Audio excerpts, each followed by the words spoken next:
بسم اللہ الرحمن الرحیم۔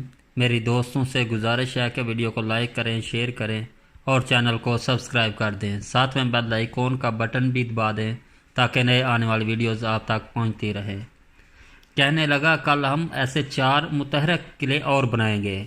محاصرہ طول پکڑ گیا اور اس میں سختی بڑھتی گئی، حتیٰ کہ بیزنطینی تھک ہار گئے۔ 26 مئی کو سرداران شہر نے شاہی محل میں میٹنگ کی، جس میں قسطنطین بذات خود شریک ہوا۔ میٹنگ میں شریک سب لوگ افق پر پریاس و قنوط کے چھائے ہوئے بادل دیکھ رہے تھے۔ اس وجہ سے بعض لوگوں نے بادشاہ کی خدمت میں یہ تجویز پیش کی کہ وہ شہر فتح ہونے سے پہلے نکل جائیں، لیکن بادشاہ نے دوبارہ اس تجویز کو رد کر دیا اور شہر میں رہنے کے عزم کا اظہار کیا اور کہا کہ وہ آخری لمحہ تک اپنی رعایا کے ساتھ رہے گا۔ میٹنگ ختم ہوئی تو بادشاہ محل سے باہر آیا اور فصیلوں اور قلعوں بندیوں کا معائنہ کرنے لگا۔ کئی افواہیں شہر میں گردش کر رہی تھی اور شہر کا دفاع کرنے والے فوجوں کے حوصلے پست ہو رہے تھے۔ ان افواہوں میں سب سے اہم 16 جمادی الاول مطابق 25 مئی کو پیش آنے والا واقعہ تھا۔ ہوا یہ کہ شہری حضرت مریم رضی اللہ تعالیٰ عنہ کی مورتی اٹھائے شہر میں گھوم رہے تھے، دعائیں کر رہے تھے اور دشمنوں کے خلاف مدد کی درخواست کر رہے تھے کہ اچانک مورتی ان کے ہاتھ سے گری اور چکنا چور ہو گئی۔ مورتی کا یوں ٹوٹنا مسیحیوں کے نزدیک ایک غیر معمولی واقعہ تھا، جو آنے والے کسی خطرناک امر کے طرف اشارہ تھا۔ شہر کے رہنے والے اس واقعہ سے بہت متاثر ہوئے، بالخصوص شہر کا دفاع کرنے والی فوج بے حد پریشان ہوئی۔ پھر دوسرا دن یعنی 26 مئی کو ایک اور واقعہ رونما ہوا۔ زوردار بارش ہوئی، بجلی چمکی اور آسمانی آگ کا ایک گولہ عین آیا صوفیہ کے چھت پر آ کر گرا۔ بشپ نے اسے شہر کے لیے بدشگونی خیال کیا۔ وہ بادشاہ کے پاس گیا اور اسے بتایا کہ اللہ تعالیٰ نے انہیں چھوڑ دیا ہے اور یہ شہر عنقریب عثمانی مجاہدوں کے ہاتھوں فتح ہو جائے گا۔ بشپ نے یہ بات سن کر بادشاہ اس قدر پریشان ہوا کہ اس پر بے ہوشی طاری ہو گئی۔ عثمانی توپ خانہ مسلسل گولہ باری کر رہا تھا اور فصیلوں پر قلعہ بندیوں کو نشانہ بنا رہا تھا۔ فصیل میں اب جگہ جگہ رکھنے پیدا ہو گئے تھے۔ عثمانی لشکریوں نے قلعہ سے گرے ہوئے پتھروں اور اینٹوں سے خندقوں کو پر کرنا شروع کر دیا تھا اور یہ امکان پیدا ہو گیا تھا کہ کسی بھی لمحے مسلمان حملہ کر کے شہر میں گھس جائیں گے، لیکن کسی جگہ سے شہر میں داخل ہوں گے۔ قطعی طور پر ابھی تک کچھ نہیں کہا جا سکتا تھا۔ محمد فاتح کو اس بات کا یقین کامل ہو چکا تھا کہ شہر فتح ہونے کو ہے، لیکن وہ چاہتا تھا کہ خونریزی نہ ہو، اس لیے اس نے شہر میں امن و سلامتی سے داخلے کی کوشش کی۔ بادشاہ کے نام ایک خط تحریر کیا اور اسے خونریزی کے بغیر شہر عثمانیوں کے حوالے کرنے کی ترغیب دی اور اس بات کی یقین دہانی کرائی کہ وہ خود اس کے اہل خانہ، عوان اور انصار تمام لوگ جہاں چاہیں جائیں گے، امن کے ساتھ جا سکیں گے۔ شہر میں کسی قسم کی خونریزی نہیں کی جائے گی، کسی کو تکلیف نہیں دی جائے گی اور لوگوں کو اختیار دیا جائے گا، چاہے تو اس شہر میں رہیں، چاہے تو نکل جائیں۔ جب یہ خط بادشاہ قسطنطین کے پاس پہنچا تو اس نے مجلس مشاورت منعقد کی اور معاملہ لوگوں کے سامنے رکھا۔ بعض لوگوں نے شہر عثمانیوں کے حوالے کرنے کی تجویز دی، بعض نے آخری سانس تک دفاع کرنے پر اصرار کیا۔ بادشاہ نے جنگ کرنے کی رائے سے اتفاق کیا اور محمد فاتح کو جواباً خط لکھا: میں اللہ کا شکر ادا کرتا ہوں کہ سلطان صالح کے طرف مائل ہوا ہے، میں سلطان کو بخوشی جزیہ دوں گا۔ رہا قسطنطین تو میں قسم کھاتا ہوں کہ زندگی کی آخری سانس تک اس کا دفاع کروں گا، یا تو میں اپنے پائے تخت کی حفاظت میں کامیاب ہو جاؤں گا یا اس کی فصیلوں کے نیچے دفن ہو جاؤں گا۔ یہ خط جب سلطان محمد فاتح کے پاس پہنچا تو انہوں نے کہا: اچھا، بہت جلد قسطنطنیہ کا تخت میری ملکیت ہوگا یا یہ شہر میرا مدفن بن جائے گا۔ جب سلطان کو یقین ہو گیا کہ بیزنطینی شہر حوالے نہیں کرے گے تو انہوں نے زوردار حملہ کرنے کا حکم دیا، بالخصوص توپ خانے کو حکم دیا کہ وہ اپنی کارروائی تیز کرے۔ مسلمانوں نے حملہ کو زور برا دیا اور توپ خانے نے تو اس قدر گولہ باری کی کہ بڑی شاہی توپ کثرت استعمال کی وجہ سے پھٹ گئی۔ جو لوگ اس توپ کو چلا رہے تھے ان کا نگران معروف آہنگر اور بان تھا، جس نے فوراً اس توپ کو درست کیا۔ سلطان نے آگ اگلتی توپوں کو ٹھنڈا کرنے کے لیے تیل کے استعمال کا حکم دیا۔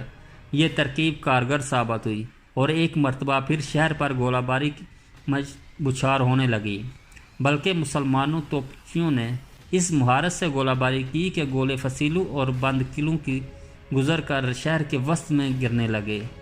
سلطان محمد فاتح نے شورا مجلس کا اہتمام کیا، جس میں مشیر، سپہ سالاران، فوج اور علماء و مشائخ سب شریک ہوئے۔ سلطان نے حاضرین مجلس سے مطالبہ کیا کہ وہ بغیر کسی تردد کے کھل کر اپنی رائے کا اظہار کریں اور مشورہ دیں کہ ان حالات میں ہمیں کیا کرنا چاہیے۔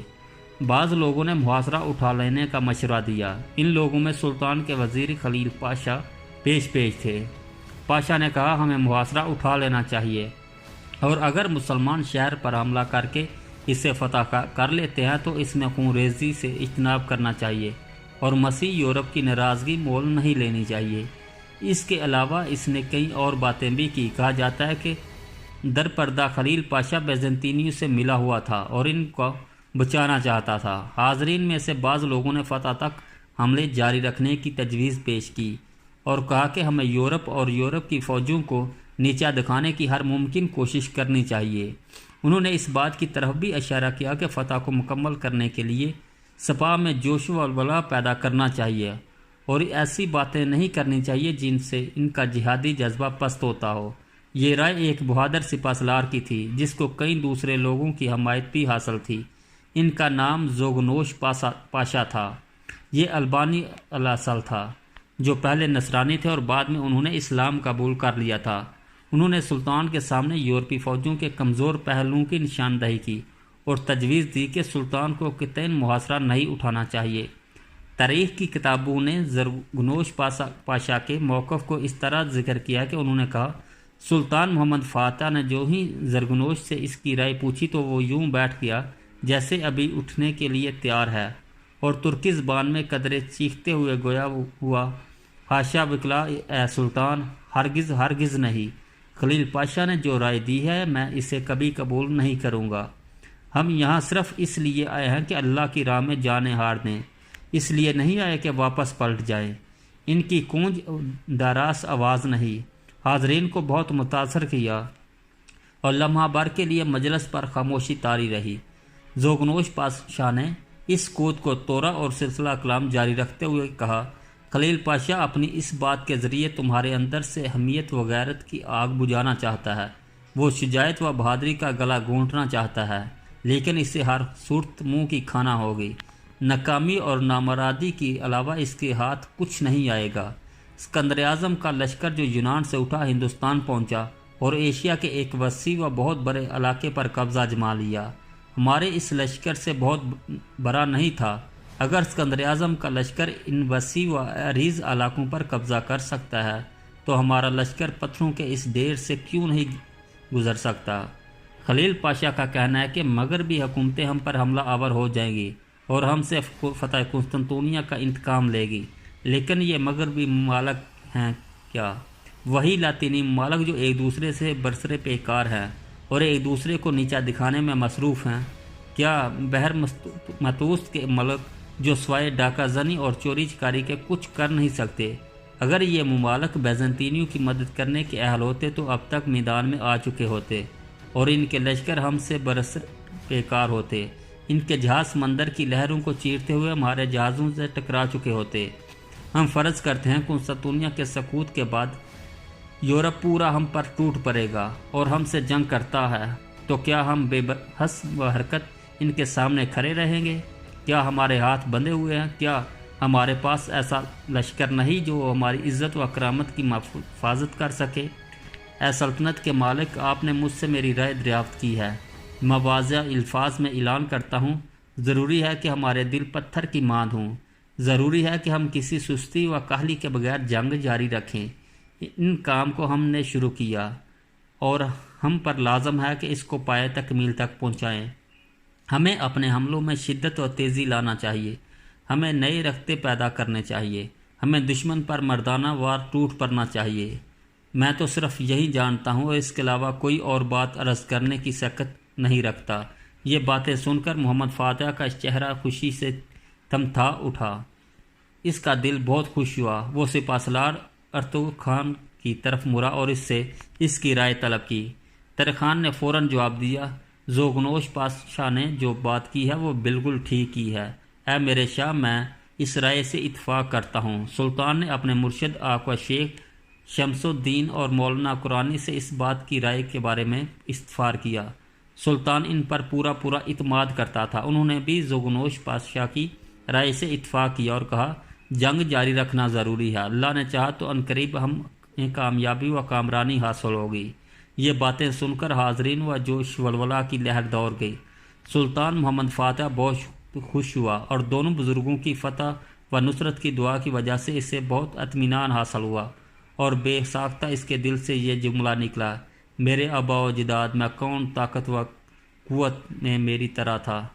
جنگ جاری رکھنے کی رائے کو علماء کی تائید حاصل ہو گئی۔ بادشاہ بہت خوش ہوا کیونکہ یہ نہیں کہ رائے کی ترجمانی تھی، وہ تمام جنگی جاری رکھنے کے حق میں تھے۔ محفل سلطان کی ان ہدایات پر برخاست ہوئی۔ رات بڑی تیزی سے گزر رہی ہے، کل انشاءاللہ ہم شہر پر زوردار حملہ کریں گے اور مناسب موقع کی تلاش میں رہیں گے۔ ہماری فوج کو چاہیے کہ وہ کل کے حملے کے لیے تیار رہے۔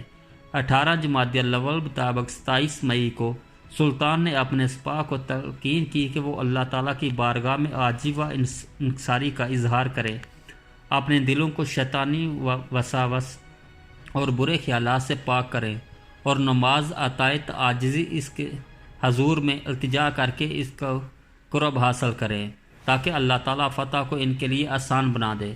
سلطان کے یہ ارشاد تمام مسلمانوں میں پھیل گئے۔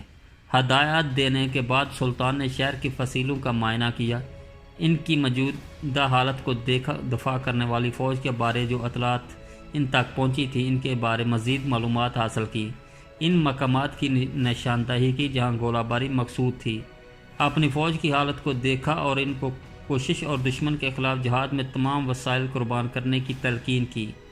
غلطہ کے باسیوں کو دوبارہ پیغام بھیجا کہ جس طرح وہ اب تک غیر جانبداری کا مظاہرہ کرتے آئے ہیں آئندہ بھی اس غیر جانبداری کا مظاہرہ کریں گے اور مسلمانوں سے کیے گئے معاہدے پر قائم رہیں گے۔ جنگ کی وجہ سے ان کا جتنا بھی نقصان ہوگا مسلمان ان کو پورا کرنے کی ضمانت دیتے ہیں۔ اسی شام کے وقت عثمانی لشکر نے اپنے پراؤ کے چاروں طرف آگ کے بڑے بڑے الاؤ روشن کیے اور نعرہ تکبیر اللہ اکبر کی صداؤں سے فضا میں ارتعاش پیدا ہوا، حتیٰ کہ رومیوں کے خیال گزار کے عثمانیوں کے کیمپ میں آگ بھڑک اٹھی ہے، لیکن فوراً ہی ان پر یہ بات واضح ہو گئی کہ عثمانی فوج فتح سے پہلے فتح کا جشن منا رہی ہے۔ اس جشن فتح سے ان کے دلوں میں رائے پیدا ہوا اور ان کی پریشانی بہت پہلے سے کہیں بڑھ گئی۔ دوسرے دن 28 مئی کو عثمانی لشکر کی جنگی تیاریاں اپنی انتہا کو پہنچی ہوئی تھی، توپیں بیزنطینیوں پر گولے برسا رہی تھی۔ سلطان گھوڑے پر سوار جنگی کارروائیوں کی خود نگرانی کر رہا تھا، اپنی فوج کے ہر دستے کو ہدایات دے رہا تھا کہ محمد فاتح کی آواز گونج رہی تھی، مسلمانوں یہ جنگ اللہ تعالیٰ کی رضا جوئی کے لیے لڑی جا رہی ہے، اللہ تمہیں فتح عطا کرے، جانیں اس کی راہ میں قربان کر دو، جہاد سے اسلام کو دنیا کے کونے کونے تک پہنچا دو۔ سلطان محمد فاتح جب بھی کسی دستے کے پاس سے گزرتا انہیں خطاب کرتا، انہیں غیرت دلاتا اور انہیں بتاتا قسطنطنیہ کی فتح سے انہیں بہت بڑا شرف، ہمیشہ کے لیے عزت و عظمت و بے انداز ثواب نصیب ہوگا اور اس شہر کو ان تمام دسیسہ کاریوں سے نجات مل جائے گی جو مختلف آمروں اور ظالموں نے انسانیت کے خلاف کر رکھی ہیں۔ جو سپاہی سب سے پہلے قسطنطنیہ کی فصیلوں پر اسلامی پرچم لہرائے گا اسے پورا بدلہ دیا جائے گا اور انعام میں اسے توسیع جگیر ملے گی۔ علماء و مشائخ لشکر کے درمیان چکر لگا رہے تھے اور جہاد فی سبیل اللہ کی فضیلت کے بارے قرآنی آیات کی تلاوت کر رہے تھے اور سپاہیوں کو بتا رہے تھے کہ اللہ کی راہ میں قتل ہو جانے والا کو کیا جزا ملے گی۔ وہ ان شہداء کا ذکر کر رہے تھے جو اس سے پہلے قسطنطنیہ کو فتح کرنے کی غرض سے جان کی بازی لگا کر ابدی حیات پا گئے تھے۔ وہ حضرت ابو ایوب انصاری کا ذکر خیر کر رہے تھے اور مجاہدین کو بتا رہے تھے کہ رسول اللہ صلی اللہ علیہ وسلم ہجرت کے موقع پر حضرت ابو ایوب انصاری کے مکان میں اترے تھے اور میزبان رسول حضرت سید ابو ایوب انصاری نے بھی اس علاقے کا قصد فرمایا تھا اور وہ اس جگہ اترے تھے۔ انہوں نے اس شہر کو فتح کرنے کی غرض سے پیرانہ سالی کے باوجود جہاد فی سبیل اللہ میں حصہ لیا تھا۔ یہ باتیں سن کر مسلم سپاہ نگاروں کا روپ دار رہی تھی اور ان کے دلوں میں جذبوں کے طوفان امڑ رہے تھے۔ سلطان جب اپنے خیمے میں تشریف لائے تو لشکر کے سینئر افراد کو بلایا اور انہیں آخری ہدایات دی۔ پھر اس سے مخاطب ہوا اور کہا، جب ہمارے ہاتھ پر قسطنطنیہ کا شہر فتح ہو جائے گا تو ہمارے حق میں حدیث رسول اللہ پوری ہو جائے گی، اور ہمارے ہاتھ پر رسول اللہ صلی اللہ علیہ وسلم کا ایک عظیم معجزہ ظہور پذیر ہو جائے گا، اور رسول اللہ صلی اللہ علیہ وسلم نے جس عزت و فضیلت کی پیشگوئی کی تھی ہمارا مقدر ٹھہرے گی۔ اپنے جنگجو بیٹوں کو فرد یہ بات پہنچا دو کہ یہ عظیم کامیابی جو عنقریب ہمیں حاصل ہو جائے گی اسلام کی قدر و منزلت کو بڑھا دے گی۔ اس لیے ہر سپاہی پر لازم ہے کہ وہ اپنی روشن شریعت کی تعلیمات کو اپنا نصب العین بنا لے۔ کسی سے ایسی حرکت سرزد نہ ہو جو شرعی تعلیمات کے خلاف ہو۔ سنو کلیسیاؤں کی بے رحمتی سے اجتناب کرنا، عبادت گاہوں کا تقدس مجروح نہ کرنا، کسی کو تکلیف نہ دینا، مذہبی رہنماؤں، کمزوروں اور بچے عورتوں کو جو جنگ میں شریک نہیں ہوتے چھوڑ دینا۔ ادھر اسی لمحے بیزنطینی بادشاہ نے بھی لوگوں کو شہر میں جمع کیا تاکہ وہ اللہ تعالیٰ کے حضور گر گرا کر عورتوں، بچوں اور مردوں سب کو دعا و آزاری و کلیسیاؤں میں نصرانی طریقے کے مطابق آفنان کے لیے بلایا کہ ہو سکتا ہے ان کی دعا قبول ہو۔